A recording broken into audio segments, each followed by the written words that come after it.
8. You're watching Experience Comic Culture and Sales. Streaming live daily to Facebook, YouTube, Twitch, and Twitter. 2, 1. So this blonde guy goes into a bar, and he sits down up at the bar and orders a beer from the bartender, and there's a black-haired guy sitting next to him. And, you know, he's having a beer, the black-haired guy's having a scotch, and they end up striking up a conversation about things, and finally the guy says, the black-haired guy says, I've been coming to this bar for a long time, and I've been watching, and, I honestly believe that there's this alley between this building and the next building over. He says, and sitting here on the 10th floor, because the bar is on the 10th floor, he says, I think there's enough wind updraft that if you jumped out the window, the updraft would actually bring you back up. And the blonde guy's like, no way, you're lying. And the black-haired guy's like, no, I really think it is. He goes, dude, what, you want to throw a piece of paper or something out there? He goes, no, I've done that. And he points to the bartender and says, he's seen me do it. And he says, yeah, the paper did come back up. He goes, oh. He goes, I think it's time to test it. So the three of them, the blonde guy, the black-haired guy, and the bartender, go over to the window and they open it up, and the black-haired guy leaps out. The blonde's stunned and watch as the guy falls to about 4 floors, but stops. And then starts kind of wobbly back and forth, working his way back up. So and just as he reaches the 10th floor, he reaches out, he grabs the window ledge. Well, the blonde guy grabs his arm and drags him back in. He's like, that is amazing. What did it feel like? He goes, that was awesome, man. I mean, just feel your whole life, race before your eyes, and then suddenly this feeling of weightlessness. It's amazing. And the blonde guy goes, I got to try it. He jumps out the window and falls 10 floors to his death. Bartender shakes his head, and he and the black-haired guy go back over the bar. He pours the black-haired guy another scotch and goes, Superman, you're a mean drunk. Stay tuned for the Dan Wickline Show.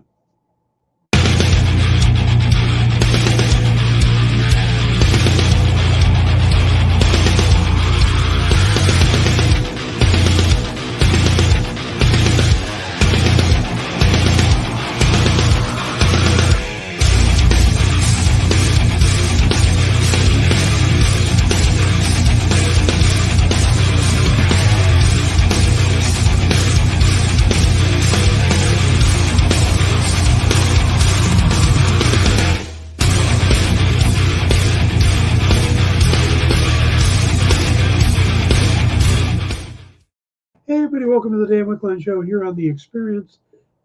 It is Thursday. It is October 12th. Sure. We're going to go with the 12th. All right.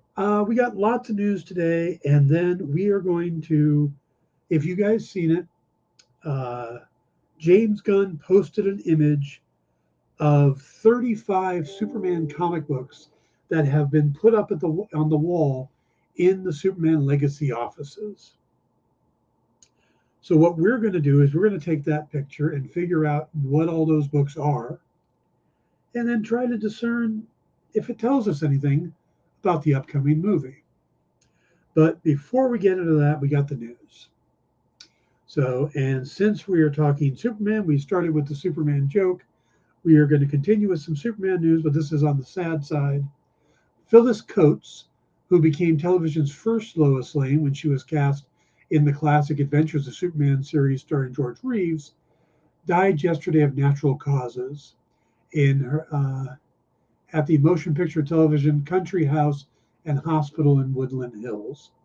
Now, she was 96 years old. Her death was announced by her daughter, Laura Press, to the Hollywood Reporter, and then kind of went out to everybody. She was originally born Gypsy Ann Everts Stell. Wow, that's quite a name to end up with Phyllis Coates, from Gypsy Ann Everts Stell. She was born in Wichita Falls, Texas, on January 15th, 1927. Coates and her family later moved to Hollywood, along with some vaudeville-style performances. Coates launched her showbiz career as a chorus girl during the 1940s, often touring with the USO. Later in the decade, she landed small roles in pictures like Smart Girls Don't Talk, My Foolish Heart, and appeared in comedy shorts with Joe McDotes. Now, in 1951, Coates was invited to audition for the role of Lois Lane in the low-budget feature film Superman and the Mole Men. Now, this starred Reeves as Superman. The film was sort of a pilot. It was a TV pilot, a de facto TV pilot. By the end of the year, both Reeves and Coates were asked to join the actual TV series. Now, Coates stayed with the series for only one season, 52 to 53, a decision chalked up to conflicts with producers and others projects waiting. This is where Noelle Neal ended up taking over the role. And Noelle Neal is probably the one we most recognize as Lois Lane from the show, because she was with it for the final 6 seasons when it ended because of George Reeves' mysterious death in 1959. Coates was the last surviving regular cast member of the classic Superman series, so they're all gone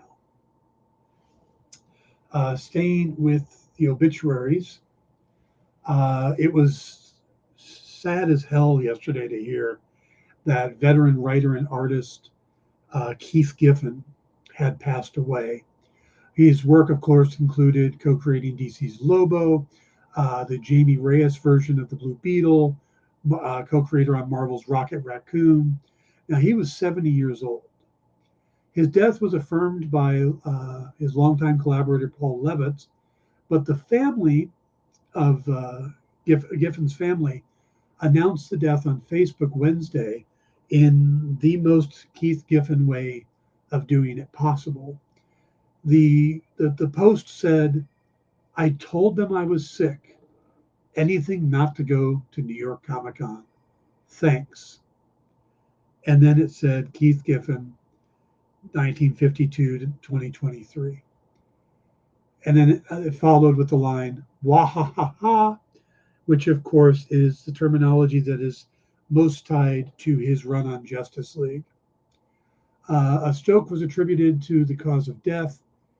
Giffen's resume includes, of course, writing and drawing the Legion of Superheroes in the 80s and 90s, the Justice League, where Batman punched Guy Gardner, and Martian Manhunter loved Oreos, and of course his work on Omega Men, which is where he and Roger Slipher introduced Lobo. So our condolences to his family, his friends, and all of his fans, of which I consider myself a part of. Keith was an amazing creator, had a ton of ideas, and even though he came across very curmudgeonly, you can tell by the outpourings of love online that he was well liked in the industry.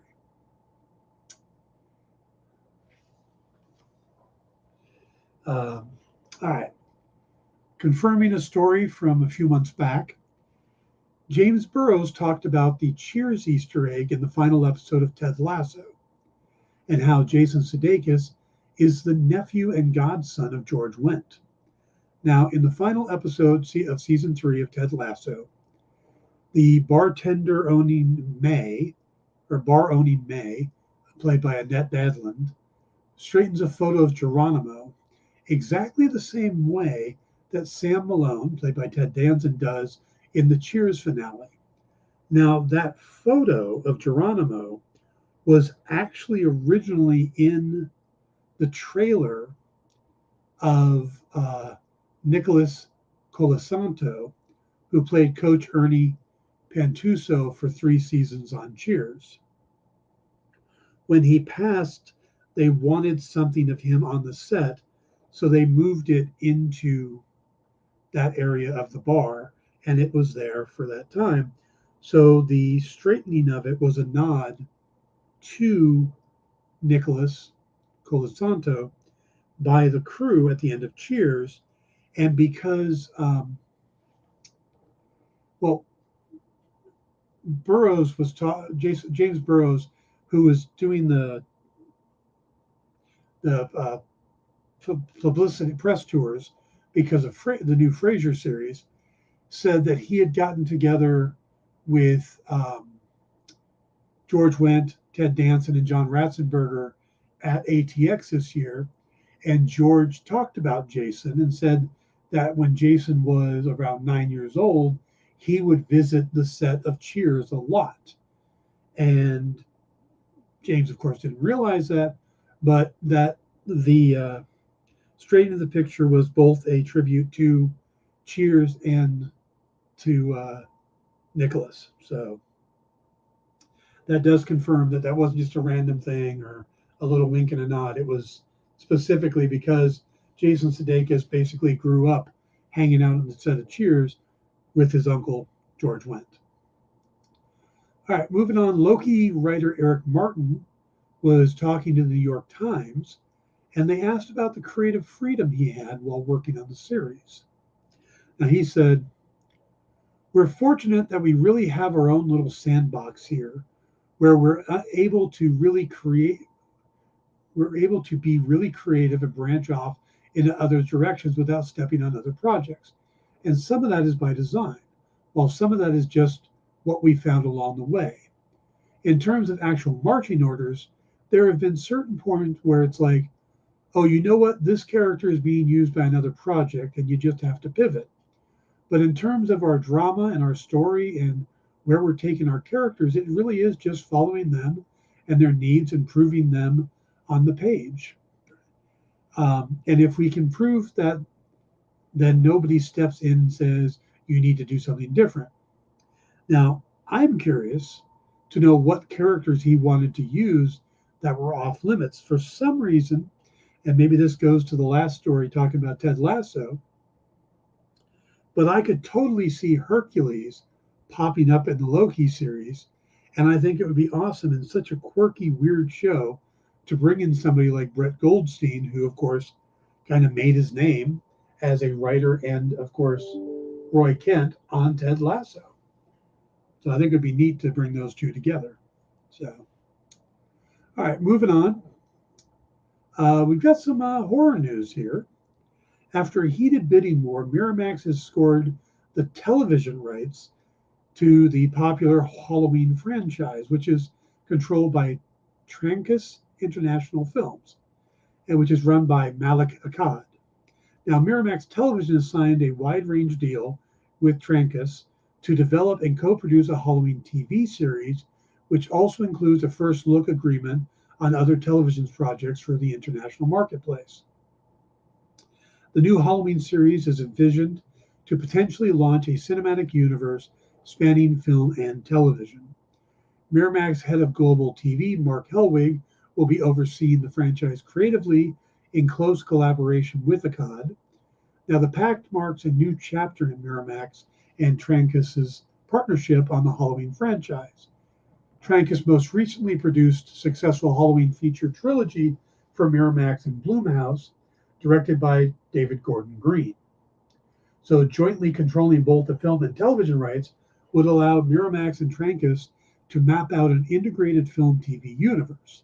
There has been an increased premium put on well-known titles amid audience fragmentation in the streaming eras where it's getting harder to launch a new franchise. IP of the caliber of Halloween rarely becomes available, which explains the big interest and fierce bidding for the TV rights, especially on the heels of the very successful movie revival. So, looks like Miramax wants to do with Halloween what everybody's trying to do with every other franchise, is turn it into a big, giant continuous universe. So, And finally, this is comic book news that I thought was pretty damn interesting.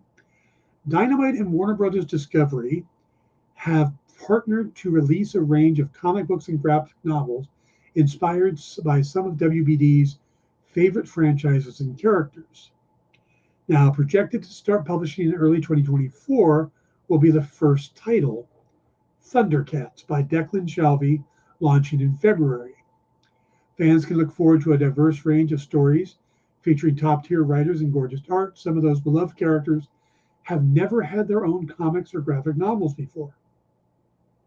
The initial slate of titles planned to be released across multiple formats include titles that fans of many generations will recognize and be excited to spend time with in comics.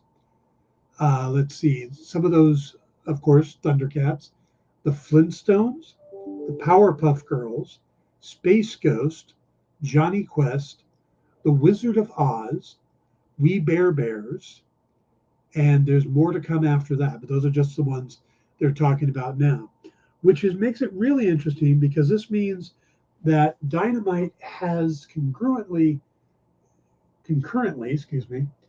has licenses to produce comics for both Warner Brothers and Disney at the same time.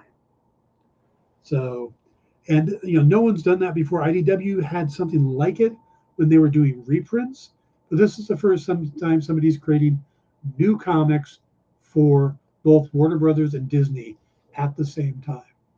So pretty exciting stuff. This was their big New York news, along with Garth Ennis signing on to do a James Bond series. They had some other news, but those were the two big ones. So, all right, guys, we are going to take our first break, and when we come back, we are going to break down the Superman wall of comics. Be right back. Join the party. Head over to our link tree to find all the links for everywhere the experience is all the time.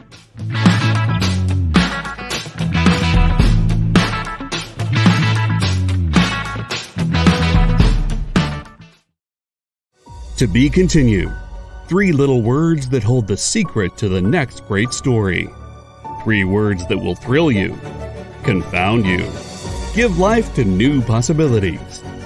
Every variation of To Be Continued is a promise of adventure, a promise of excitement, a promise of unseen wonders and unexplored worlds, a promise that every issue you read makes you a part of a never-ending journey, and behind every page there will be an unopened door waiting for you. This story to be continued at your local comic book shop. Visit comicshoplocator.com today.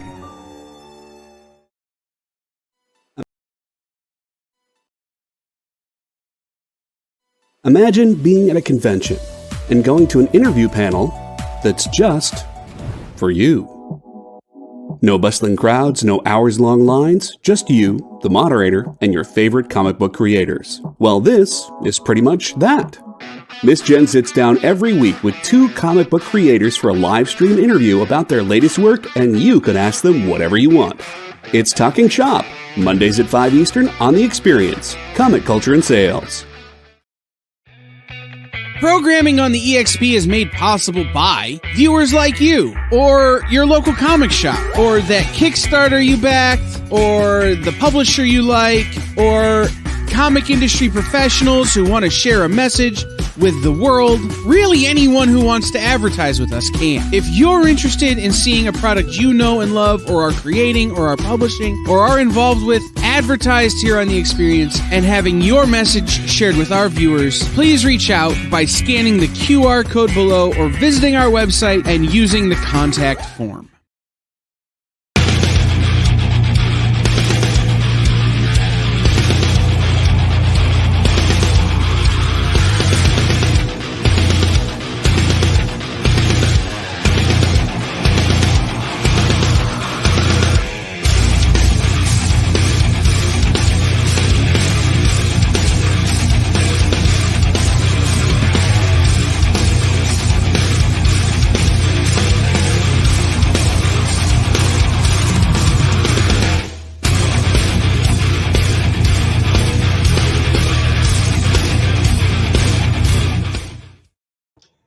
everybody. Welcome back to the Dan Wickline Show here on The Experience. We got a fun lineup tonight. Miss Jen will be doing What's in the Box later. And from what I understand, it's all about Wonder Woman comics. So I think she looked in the box early, but if you're a Wonder Woman fan, this is probably the night for you. And then Mog and Mel have two guests that do the book Night of the Chihuahuas. Or if you're an old WKRP in Cincinnati fan, it would be Night of the Chihuahuas. Yep, Les Nessman jokes. That's how you can tell it's the end of the week for me. I'm doing Les Nessman jokes. Yeah. All right. We are going to break down this Superman wool. Now, what happened is James Gunn posted a picture on social media, and we have the picture, if you would, JD. This is basically, he said I want to get the quote right. Let me bring it up real quick. The art department imps have been decorating the Superman Legacy offices. There are 35 comics in that picture. And what I have done is I blew that up the best I could and tried to figure out what those comics are so that we could go through them and see if we could figure out what does it mean. You know, is there any inspiration to take from this? All of that. Now, the process was not easy because, as you could tell, the picture was kind of pixelated. And it didn't get a lot better in Photoshop either. But I was able to find all 35 books. And some of them were just by describing the title or the book, like Superman Hit by Lightning. And others took putting like Krypton, Supergirl, you know, the people on the cover, or a quote from the cover, because sometimes you can't read the numbers at all. So it took me a couple hours last night to not only find what books they were, to try to get a little information on them, and to find a better picture. So that's what I've done. So we're going to go through all 35 of these books. No, I didn't have the enhance for where I could stand back wearing a pair of sunglasses going, zoom in on that, enhance it. You know, and have them go as the Who music plays in the background. Didn't have that, no. So, all right, let's kick this off with the first book in the top left corner is Superman #1. It's the Dawn of DC. As you can tell, Dawn of DC right across the top. And the synopsis for this says, Superman has returned to Metropolis and his greatest enemy, Lex Luthor, is finally behind bars. The future of Superman family has never been brighter. As Clark Kent settles back into his life, iconic and new enemies erupt from the shadows to strike down the Man of Steel. But waiting in the wings to back up Big Blue is Supercorps. What secret project has Lex given to Superman? A hero is only as good as their villains will be put to the test in this brand new, oversized #1, featuring comics' greatest superhero by DC Comics architect Josh Williams and award-winning superstar Jamal Campbell. So we start off with this book, and this book is a different look at Superman. It's him at his best. It's him as the guardian of Metropolis with the family around him, stuff like that. So one of the things we're going to pick up from here is a lot of the books that people say are the best Superman books, these aren't them. These aren't the books that people normally list. There's no the book about the Black Lotus, whatever happened to the Man of Steel. There's no Elseworlds in here. These are, a lot of them are just Superman being Superman. You know? All right, going on to the second book. Action Comics 964. Now, this appears twice on the list, but this one is Who is Clark Kent? Part 2. Superman comes face to face with Clark Kent and he wants answers. But first, the Man of Steel must protect his former alter ego. Clark Kent tells all in this shocking issue, and don't miss the return of a Ghost of Smallville past. So again, this is really focusing on Clark Kent. So the one thing these two books have in common so far is an emphasis on the Clark Kent side of Superman. Maybe that'll be something. All right. Now this book, this was a rare one because this is DC Comics Limited Collector's Edition Presents Superman #1. This was a tabloid-sized book, 10.5 by 13, a special edition from 1975, which features Superman in 5 full-color stories that are all reprints. There's Autograph Please from 1947, The Juvenile Delinquent from Space from 1964, Ziggy and Zaggy's Trap for Superman, also 1964. From 1946, the Mxyzptlk Suzy Alliance, and Superman's Day of Doom from 1962. Other features included in this, because it was a big book, were a Superman pinup, a super game, and How to Draw the Superman Family, Superman's Young Friend on Film, and a super diorama. This, of course, had a cover by Kurt Swan and Bob Oxner. All right, so then we go from 60s all the way up to here. Now, this looks like an older book, but it's not. This is Superman Unchained #1. This just happens to be the Silver Age Superman variant done by Jose Luis Garcia Lopez. This was a 1 in 50 variant, but this was done by Jim Lee and Scott Snyder. It says, when 13 satellites fall from the sky in one day, the logical suspect is Lex Luthor, even though he's still locked up in prison. But a stranger question remains. If Superman didn't stop the last satellite from falling, who did? There's a mystery hidden where even Superman can't see it.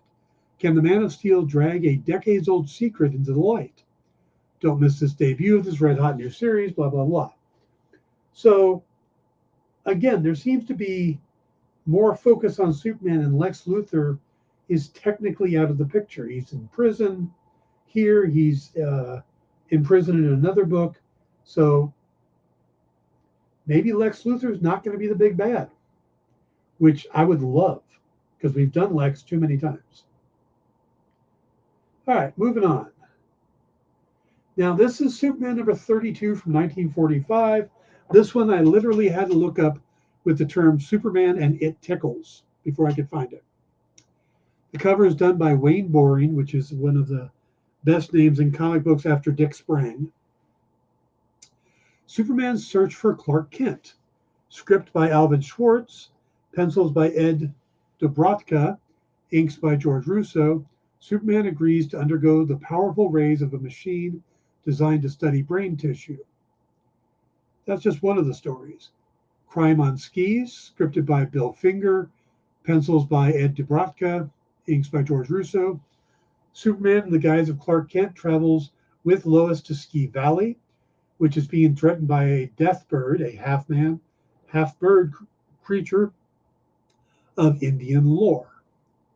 Then there's Grandpa Peter's Humor 2-page by Tom McNamara, Bomb Trap text story by Jack Miller, a Lois Lane story by Whitney Ellsworth and Ed Dobrotka, a short humor page by Henry Blotnoff, Toys from Treachery starring Superman, scripted by Don Cameron, pencils by Ed Dobrotka. The interesting thing here is that at this time, whenever somebody wrote a Superman story, they were credited as Jerry Siegel, and when they drew one, they were credited as Joe Shuster. So all of those names in the book, it just says Jerry Siegel, Joe Shuster, but they weren't the ones that did it. Okay, next up, now this is Action Comics 964. This is the second time it's on the list. So this is just a different cover. This is the same one, the Who is Clark Kent one, same book. So why they decided to put both up there, I'm not sure. Okay, not much else to say, so we'll move on. Superman Kal-El Returns Special #1. Kal-El has returned from his long sojourn to War World, but what ramifications does this hold for the broader DC universe?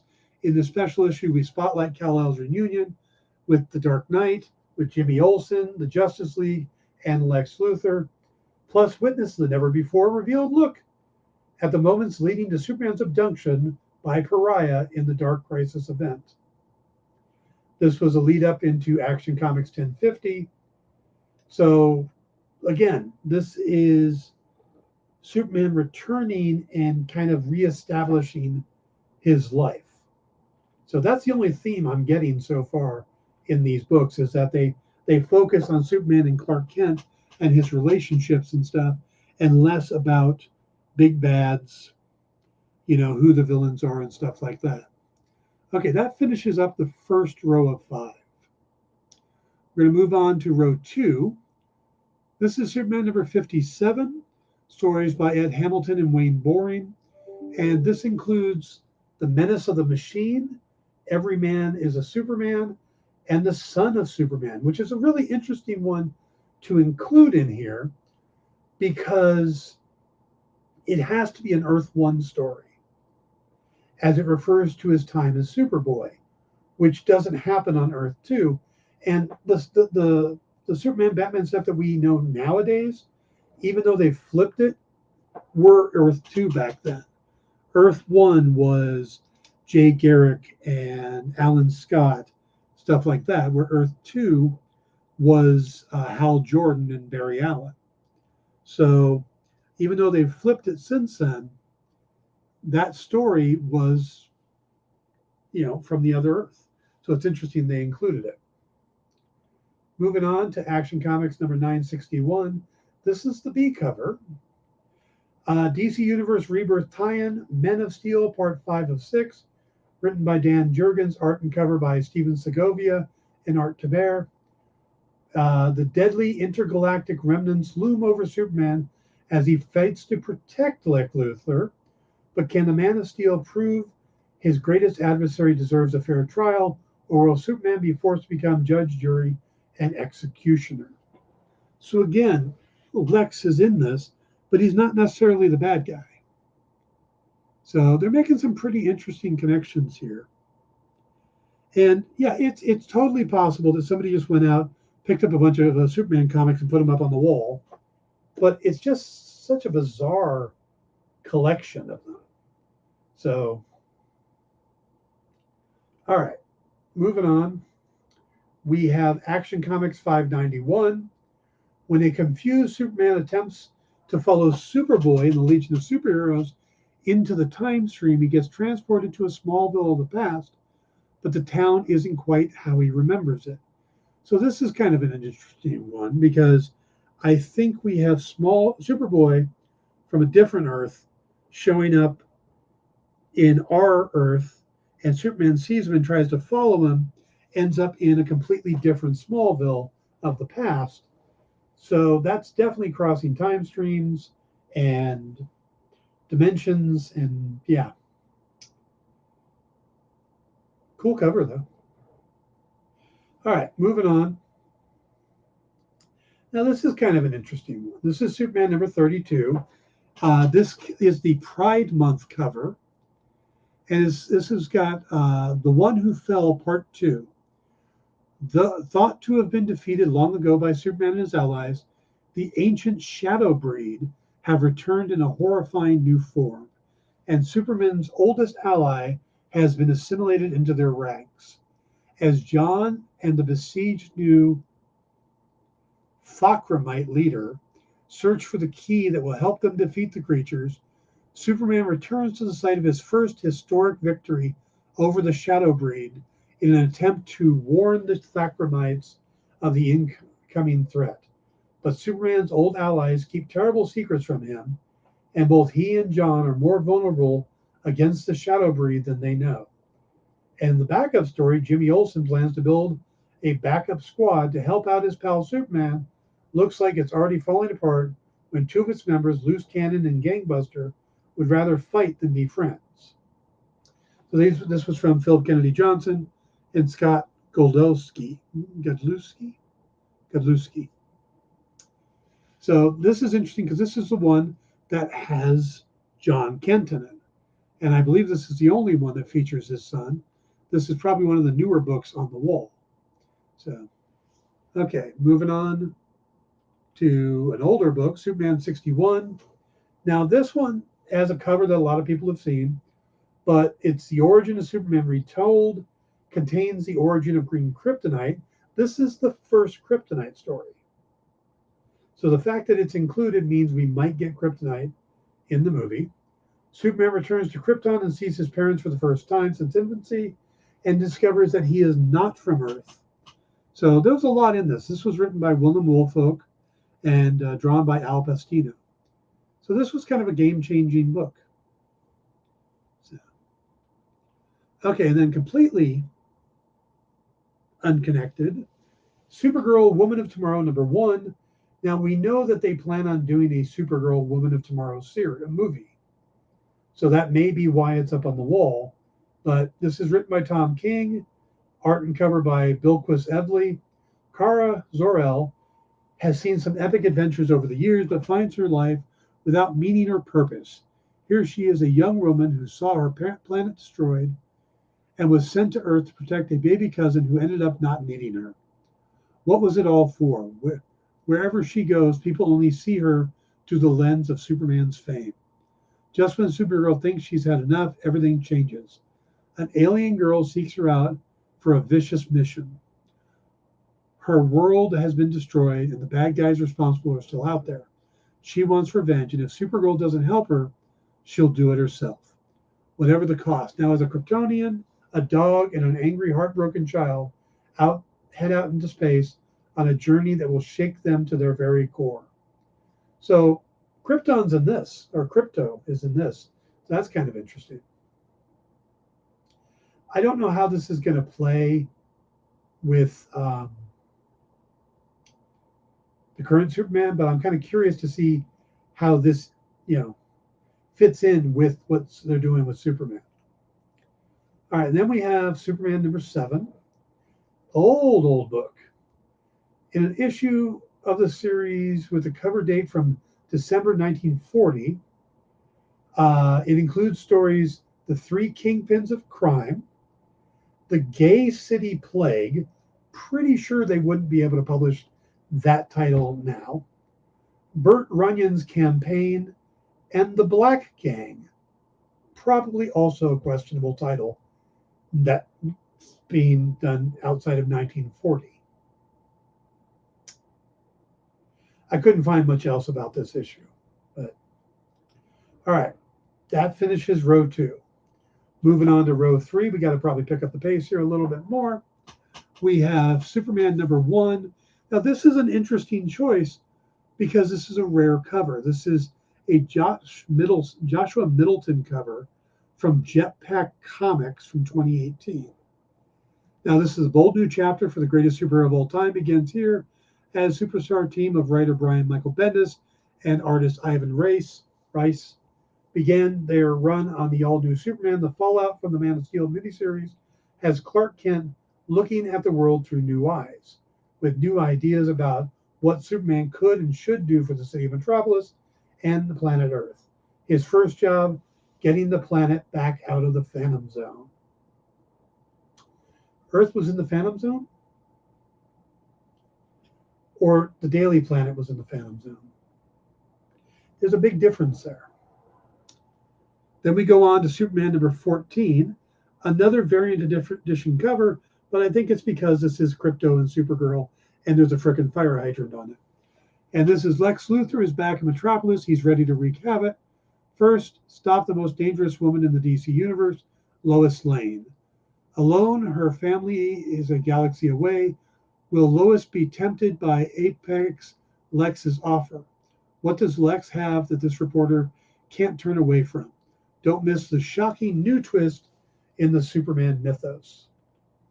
And again, when I see one like that, it makes me concerned because normally those twists don't end up sticking. When you get an issue like that, it's usually, well, yeah, we did this and it lasted for about 6 months and then we went back. Okay, moving on to Superman 233, the classic Neil Adams cover of Breaking the Kryptonite Chains. Superman helps out with an experiment involving green kryptonite as an alternative power source when the experiment goes haywire. The energy harnessing machine about to explode. Superman tries to contain the explosion but fails, being knocked out by the force of the blast and by exposure to green kryptonite. Strangely, the explosion also causes all forms of kryptonite on Earth to transform into harmless lead, or iron, which in turn is interpreted as Superman now being totally invulnerable. Maybe this means that they're going to get rid of kryptonite in the new DCU. Maybe that's not going to be a thing. We have Superman Forever #1. This is interesting because it's a signed Alex Ross cover that they have on there. And that's the one I found too. In the aftermath of the Millennium Giants affair, the one true Man of Steel is back, plus someone kidnaps Lex Luthor's baby. Who would do such a thing? Why? And for what purpose?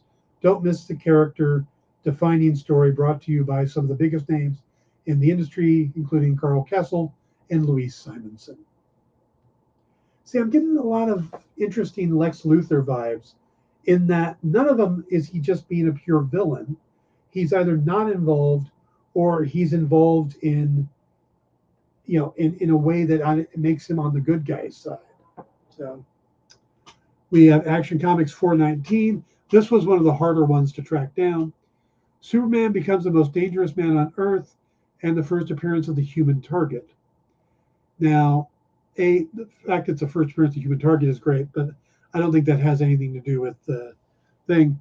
But Superman gets to a point where he can't even step on the Earth without causing problems. So maybe that's a big plot point. We have Superman Adventures #58. Only thing I could really find out about this one is this is Alex Ross doing the Bruce Timm style of art. So this might just be an interesting cover to put up there. Then we have Action Comics 426. This was a cover by Nick Cardy and includes the story Master of the Moon Rocks from Cary Bates and Kurt Swan. Terraman starts an anti-moon rock cult in order to get moon rocks to fuel an anti-Superman weapon. The Wrong Side of the Tracks by Elliot S. Megan and Dick Dillon. Oliver Queen's suspicions are aroused when two truckers ask directions for an address from him while driving a truck from a firm that has been defunct for 2 years. Traveling to the address as Green Arrow, he discovers the truth that Osborne Foundation President Chatworth Osborne Jr. is being electronically bugged by his vice president, Gregory Gates, who was demoted from general finance manager by Osborne.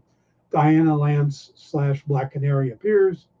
And there's a Human Target story called The Short Walk to Disaster. Then we get into row 4. So we're 3/4 of the way through. Action Comics 428. This issue contains several graphic stories, including What Happened to Superman. Lex Luthor puts a satellite into orbit that causes everyone to believe Superman has vanished for the last 10 years. There's a Green Arrow story. There's a Human Target story. But that's the main one, is the Superman disappeared for 10 years. And there's something about Superman disappearing and coming back that sticks in my head about the James Gunn story. We'll have to see. DC Presents. There's another one that was hard to find. DC Comics Presents #40, starring Superman and Metamorpho. The day the elements went wild. When strange and unusual incidents involving elements occur, Superman suspects that Metamorpho, the Element Man, may be involved. And then there's also Whatever Happened to the Original Airwaves. So there's a backup story in this. Going on, we have Action Comics 965, Back at the Planet Part 1. Superman returns to the public eye, but what about Lois Lane? When a mysterious package arrives for Lois and Clark back at the farm, Lois can stay on the sidelines no more. But where does that leave Superman's human doppelganger, Clark Kent?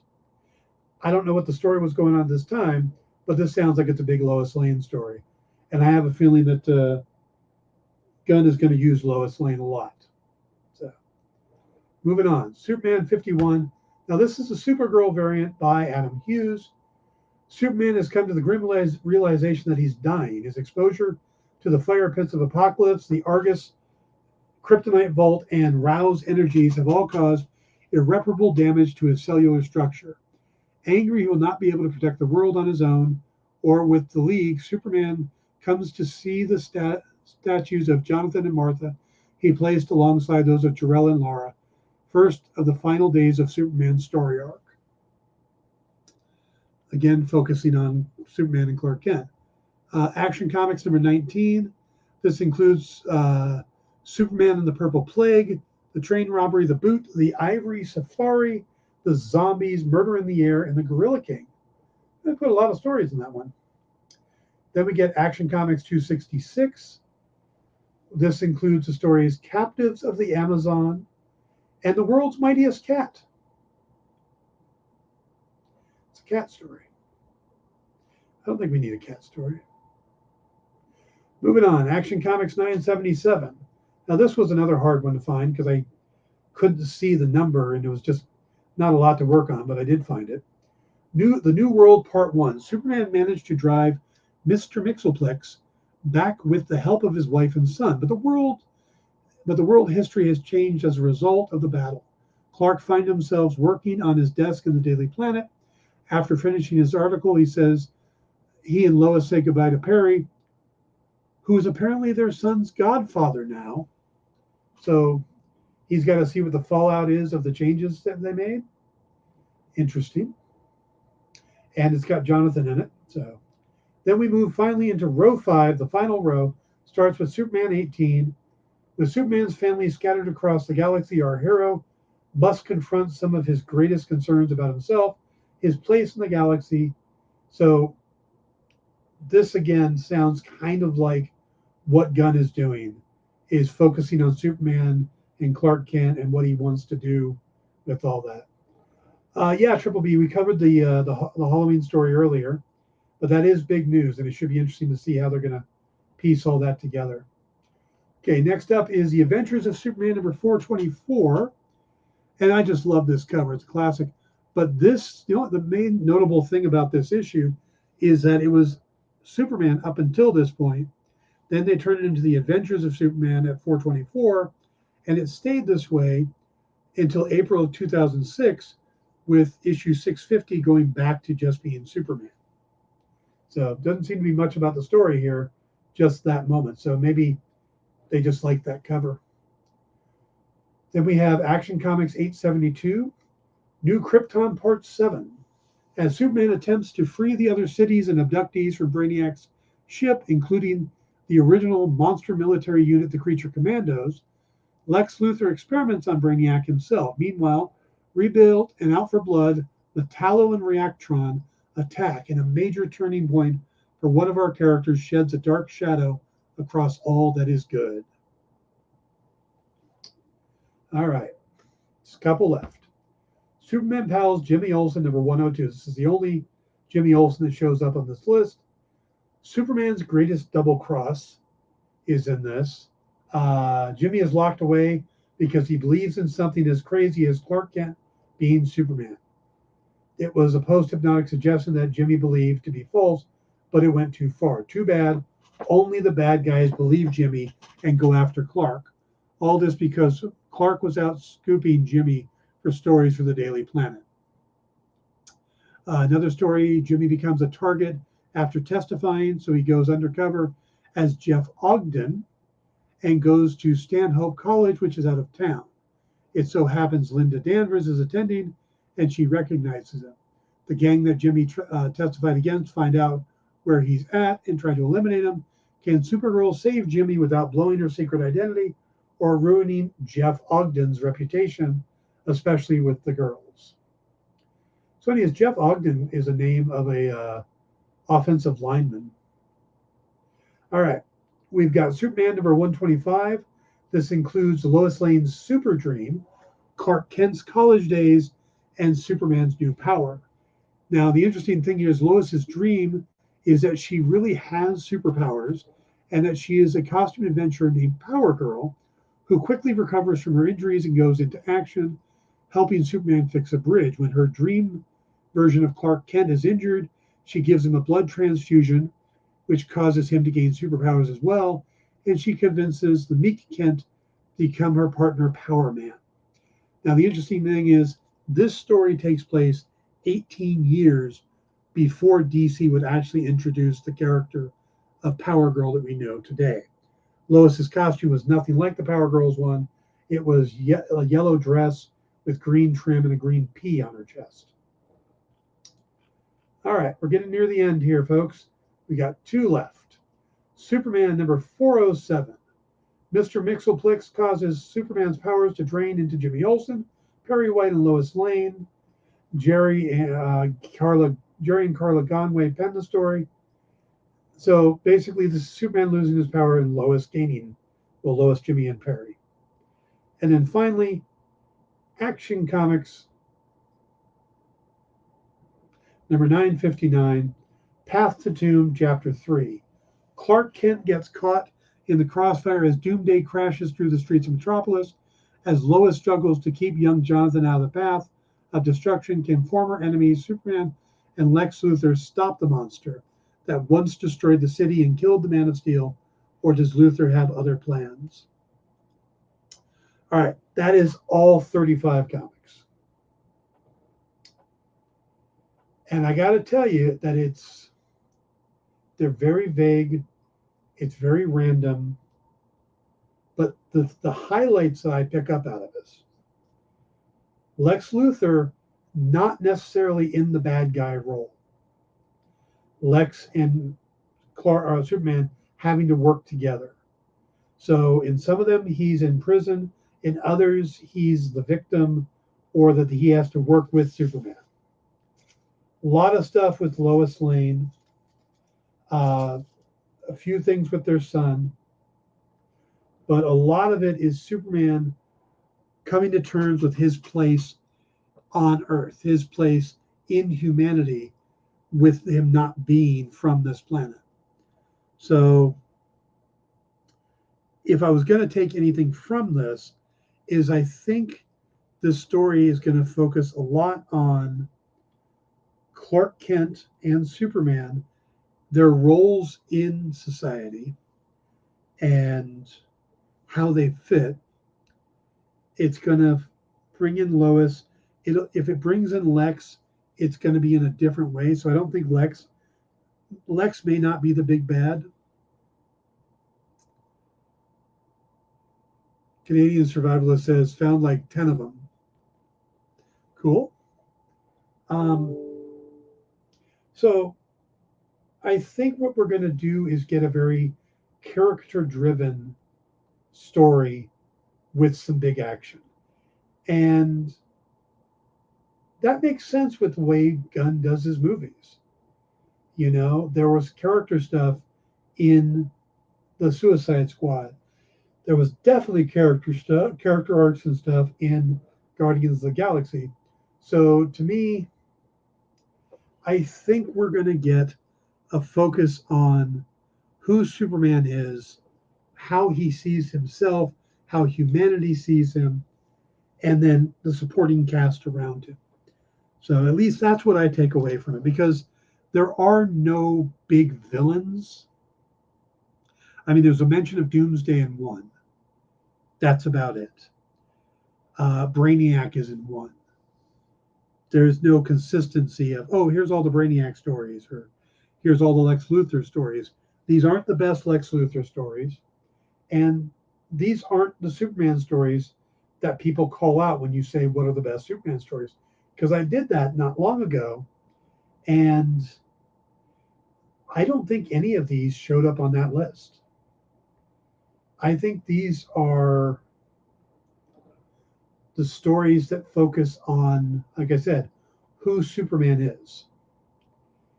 So I think that's why they're on the list. And like I said, it could just be that the art department randomly had a whole bunch of Superman comics and just put them up for decoration and inspiration. But like I said, if we can take something from the choices, then it's that I don't think we're going to get a big battle thing. We're not going to get Superman versus War World or Superman versus Doomsday or Darkseid.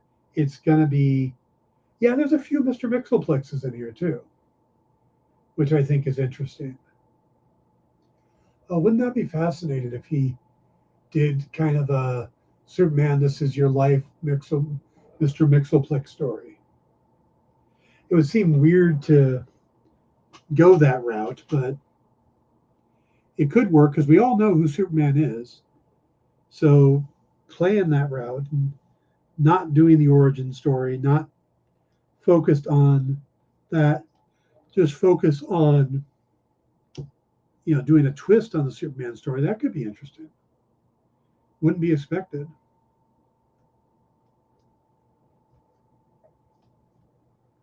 Also, I'm kind of curious on how they were going to pronounce it because I've heard it Mr. Mxyzptlk and I've heard Mr. Mxyzptlk.